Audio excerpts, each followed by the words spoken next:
Atlet Wushu Sumsel menambah raihan medalinya di penghujung kejuaraan nasional virtual Wushu 2020.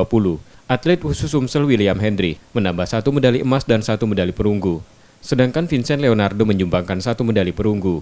Selama berlangsungnya kejurnas virtual Wushu 2020, Sumsel meraih 1 medali emas, 3 perak dan 2 perunggu. Para atlet Wushu Sumsel ini juga mendapat apresiasi dari pengurus Provinsi Sumatera Selatan. Meski latihan yang digelar tidak optimal karena pandemi COVID-19, namun masih mampu berprestasi.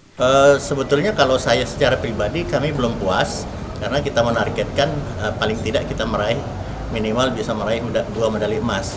Namun karena pandemi ini latihan kita sangat kurang, alhamdulillah kita bisa meraih medali emas. Dan semua atlet yang kita turunkan berhasil meraih medali. Kita tidak ada target, kita hanya menargetkan mereka tampil terbaik karena sudah sekian lama mereka tidak berlatih dengan sebaik-baiknya. Para atlet yang diturunkan di kejurnas kali ini merupakan atlet Wushu Sumsel yang dipersiapkan untuk Pekan Olahraga Pelajar Nasional 2021 mendatang. Nur Muhammad, Kompas TV, Palembang.